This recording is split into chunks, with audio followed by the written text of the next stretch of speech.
Some things are so obviously ridiculous that it's only by not critically thinking that it cannot be seen. When critically thinking, can't you see how cartoonishly unrealistic it actually is? That virtually all information that we receive from white sources about ourselves are negative or favors them over us? It's fraudulent propaganda, okay? People are inherently tribal, and therefore they don't normally accept the long-term dominance of other racial groups over their lives. People must be manipulated to do so. White social scientists determined a long time ago that by constantly negatively studying everything we believe about ourselves, while always telling us favorable things about themselves, that they can instill a value system into our subconscious minds that makes us more compliant with white dominance over our lives. In fact, it is so effective that in many cases, it makes many of us even prefer it. White propagandists constantly and systematically deploys information warfare to influence the opinions, emotions, attitudes, and behaviors of Black people in ways that are beneficial to their white society. Black people's ignorance of this fact is the white oppressor's greatest power over Black people. Those Black people who don't critically think never notices their mental change. There's more. Have you ever noticed that the results of virtually all health studies that we receive from white sources favors them over us? Every health study. Can't you see just how cartoonishly unrealistic that scenario actually is also? It's also fraudulent propaganda that through repetition shrewdly ingrains the myth of white superiority into the collective subconscious minds of Black people. It gradually happens without most of us even realizing it. White social science determined that doing so also instills a value system into our minds that makes us more compliant with white dominance over our lives. When we keep hearing that this study favors them, this study favors them, everything, it convinces that their bodies are biologically superior to Black people. You know, don't be fooled. If Caucasians were truly superior, they wouldn't have to tell so many lies to convey it, nor would they have to work so hard behind the scenes to manipulate and handicap those whom they claim are inferior. The truth is the exact opposite from everything that Caucasians manipulates us to believe. Once you start researching facts for yourself, rather than allowing the white society to tell you what to believe, you will then realize that the myth of white racial superiority over Blacks only prevails when white people are controlling and distorting the narratives. Case, point, and proof.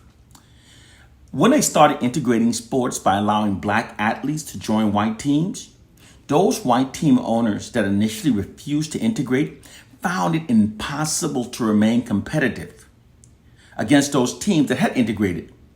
Those all-white teams were not able to compete against a team that only integrated between 1 to 3 players on their rosters. They just totally refused to admit that the bodies of whites are inherently superior to Blacks. And it reveals the exact opposite. Total opposite. You know, the real reason why Europeans enslaved Africans rather than the Native Americans that were already in America was because Africans have the strongest immune systems. Fact. The slaves needed by the white invaders needed a strong immune system to survive the many diseases carried by Europeans. The Europeans brought a large number of diseases to America that caused the death of millions of Native Americans. These diseases include, but was not limited to, smallpox, influenza, pneumonia, measles, scarlet fever, chickenpox.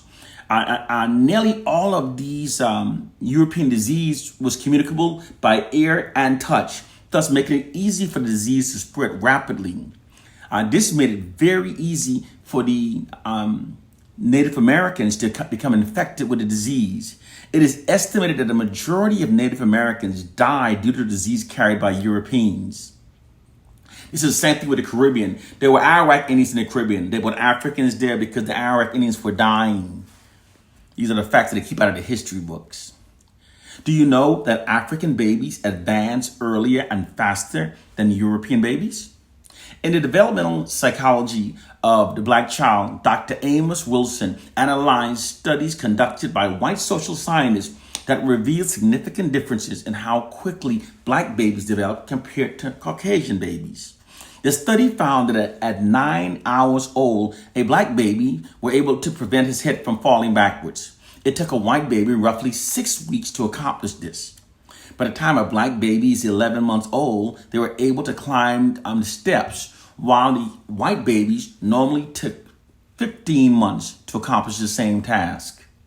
See, if this was in reverse, you would hear about it. Studies also found that whites are also more prone to lifetime mental disorders than blacks. 4 recent studies funded by the National Institute of Mental Health Consortium and Psychiatry studies reported that whites have the highest rate of lifetime mental disorders. These reports are also direct contrast to perpetual of white superiority. A Cornell University-led study also found that whites are both genetically weaker and less diverse than blacks. The Cornell study, published in the journal Nature, also found by analyzing the genetic makeup of 20 white Americans and 15 African Americans that whites have more possible harmful mutation than African Americans. And that fact was reinforced by a larger scale study also published in the Nature, led by scientists from the University of Michigan and Virginia, who analyzed the genetic samples of 485 individuals scattered around the globe, whose DNA is recorded in a French data bank. Those researchers also found that white people are far more prone to various genetic defects, malfunctions, and disorders, and that blacks are genetically stronger and had a greater amount of genetic diversity. There's more. The true reason white people perform laboratory experiments on those inbred lab rats is to see how experiments will potentially go over in the Caucasian population. If they want to know how something will impact the normal population, the benchmark used would be the normal colored rat.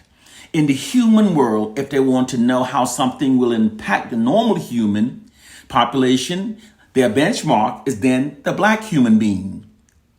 Black humans contain the fully dominant developed genes, and genealogy is the benchmark for normalcy. To put it more simpler, Africans are the true Homo sapiens. Studies on genetics find that Africans are the true Homo sapiens and that Caucasian skin color and hair type are the result of Neanderthal DNA. According to 2 studies published in the journal Nature that looked at the DNA fossil hidden in the modern human genome, Africans are the only pure homogeneous human species. And the Darwinian evolutionary theory chart does not apply to Africans. Unlike Caucasians that evolved from lower primates, Africans have always been Homo sapiens. These studies reveal that Africans' melanated chocolate skin color and black woolly hair are the direct result of Homo sapien DNA, and that Caucasians' pink skin and animalistic long hair are the direct result of Neanderthal DNA. The implications of these findings are enormous. This means that Caucasians are literally Neanderthals that masquerade themselves as being albino African Homo sapiens. Now, for many centuries, they've depicted we Africans as being the lowest evolved Homo sapiens, while depicting themselves as being the highest evolved. However, DNA science has proven that we Africans are the true Homo sapiens and that Caucasians are Neanderthals. We are the humans and they are the subspecies. Neanderthals evolved totally separate from the African Homo sapiens, totally different species. This might be a bit of a disappointment to those of you that favors the premise that all life originated and spread out of Africa. Okay, but the trick word is the word Homo sapiens. But that story has totally fallen apart. Furthermore, that premise has always negated the fact that when the early African Homo sapiens first traveled into Europe, that they encountered thousands of white-skinned Neanderthals already living in Europe. Neanderthals that had already been living in Europe, according to experts, 80,000 years. However, although Caucasians share more physical characteristic with those Neanderthals of Europe than they do presently with we melanated Africans, they've totally separated themselves from those Neanderthals and have falsely attached themselves onto we Africans in order to falsely give themselves a Homo sapien origin. Whenever those who despise us, hates us, puts us down, turns around and so uncharacteristically then make the claim that they came from us, doing so always somehow benefits themselves. A Dr. Robert Safir, a Caucasian anthropologist and author of the book Species with Amnesia, Our Forgotten History, writes that Africans are Homo sapiens and Caucasians are Neanderthal. He further says, if we're of one human family, why then does the Rh negative African mother carrying a Caucasian's baby, her body tries to reject her own offspring? Humanity isn't one race, but it's a hybrid species. Now, what Dr. Robert Safir is referring to isn't commonly known, but it's absolutely true. Okay, it's because of the Caucasian's Rh, rhesus monkey factor. One of the biggest kept secret in the white world's medical science is the blood group that is exclusively of European. That group is called the Rh factor. The Rh stands for rhesus, and the rhesus is short for the rhesus monkey. The Rh factor is a plasmic antibody first found in the bloodstream of the rhesus monkey. According to white geneticists and biochemists, that antibody was found to be a hybrid structure, which supposedly classified the rhesus monkey as being a mixed breed produced by many different species. Now, 90% of Europeans, as indicated in the physiology medical book, anyone you pick up, has the Rh factor positive, possessing it in their bodies. Now, when the Rh positive white man impregnates an Rh negative black woman, her body produces an anti-agglutinin that tries to abort the baby. The African body automatically responds by protecting itself from the Rh. Had it not been for this biological response within the black woman, there would have been more mulattoes born during slavery. There would have been millions of more. This is why whenever a black woman becomes impregnated today by a white man, her doctor has to give her a ROGAM shot, RHOGAM, ROGAM injection, to prevent her body from trying to naturally abort it. If her doctor fails to do so, this is medical malpractice. When a woman receives the ROGAM, it protects her immune system from the exposure of the baby's Rh positive blood from the father. If she does not receive the injection, her body will develop antibodies that could attack her own baby, subsequently ending the pregnancy. You know, if this was in the reverse, where white women had to get a shot to accept a black baby, oh, you'd hear about this all the time. But this isn't common knowledge because it's the reverse. You know, it's why black expecting mothers are always asked what is the race of the father. The pregnant woman typically would get the ROGAM twice during their pregnancy, once at approximately 28 weeks and once within 72 hours of delivery, if in fact the newborn baby is Rh positive. Now, Dr. Robert Safir points to this biological response as proof that Africans are Homo sapiens and that Caucasians are Neanderthals. He said that humanity isn't one race, but it is a hybrid of species. These are totally separate species. Now, we don't hear much about this because we don't hear anything that is not flattering for Caucasian. Now, perhaps Caucasians' Neanderthal DNA might explain their inhumane behavior throughout history. Throughout history, Caucasians have demonstrated almost total disregard for the human lives of non-whites. Their subjugation, murder, exploitation of all other races are unparalleled. While labeling all other races as being savages, Caucasians have in fact been the most brutally savage throughout history. Perhaps these proclivities might be connected to their Neanderthal beginnings. Here's my final scientific fact that refutes the myth of white racial superiority over blacks, okay? Within two major studies, one in 1996 and the other in 2018, researchers determined the genetic contribution to intellectual giftedness by analyzing DNA samples from people around the world. According to geneticists, the higher the DNA series is within a particular group, the higher the chance of genius existing within that group. In the 1996 study, 15 geneticists from 9 different universities around the world tested the DNA series of 136 people from around the world. Before people, they tested apes. They first tested the orangutan. They said the orangutan had 3 DNA series. Then they tested the gorilla. The gorilla has 4 DNA series. The chimpanzee had 5. Then they started studying humans, and they started with the Europeans. They studied Europeans from England, Germany, France, Russia, and Spain. They found that Europeans have 6 DNA series, okay? All other groups of people also have 6 DNA series except Africans. They found that Africans have 9 DNA series. Africans therefore had the highest probability of genius existing within our group. These findings were published in a Yale University in a manual entitled "The Global Pattern of Linkage and Modern Human Origin."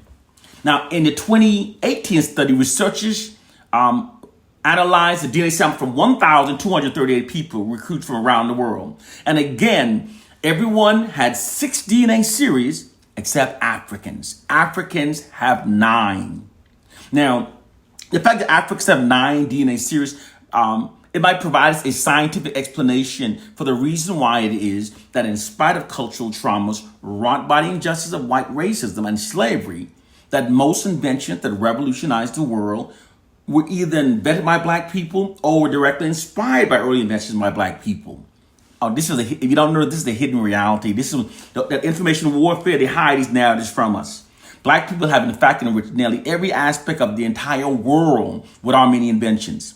Without black people, there would exist no internet, no cell phones, no emails, no GPS, no hearing aids, no touch-tone phones, no caller ID, no home security surveillance system, no motorized vehicles, no steam engine, no motors, no traffic light, no working light bulbs, no elevators, no skyscrapers, no air conditioning, no modern color PC, no 3D movies, no central heating, no refrigerators, no refrigerated trucks, no dryers, no blood banks, no fiber optics, no nanotechnology, no accurate weather forecasting system, no lawnmower, no pencil sharpening, etc., etc. The fact that Africans have 9 DNA series while everyone has 6 might also provide a scientific explanation for our great ancient achievements as well. For Africans introduced science, writing, math, and philosophy to the world. Africans invented the wheel, paper, the calendar, the concept of 24 hours in a day. Africans are the first to build in stone and to smelt metal. The world's oldest university, library, manuscript, human prosthetic, encyclopedia are all found in Africa. The earliest mathematical tools, medical journals, they're all found in Africa. And the world's largest wall ever built in history is not the Great Wall of China. It is the Great Wall of Benin, located in Nigeria. It's 4 times larger than the Great Wall of China. Now, most of you don't know these facts because you allow the white man to tell you what to believe. You accept his propaganda. Marcus Garvey said the white man's propaganda has made him master. And all those who accept his propaganda becomes his slave. Because the white man deploys information warfare. He feeds us lies that instills a value system in our minds that makes us more compliant with his dominance over our lives. According to social science, perception is more important than reality because people function based upon their perceptions rather than reality. So the white society constantly feeds lies to create the perception of white superiority and black inferiority. And this maintains false assumptions within society that aids him in maintaining his social dominance over black people. It is time to wake up to the truth. You have to start critically thinking and start questioning the validity of all information you receive from white sources. One love and peace.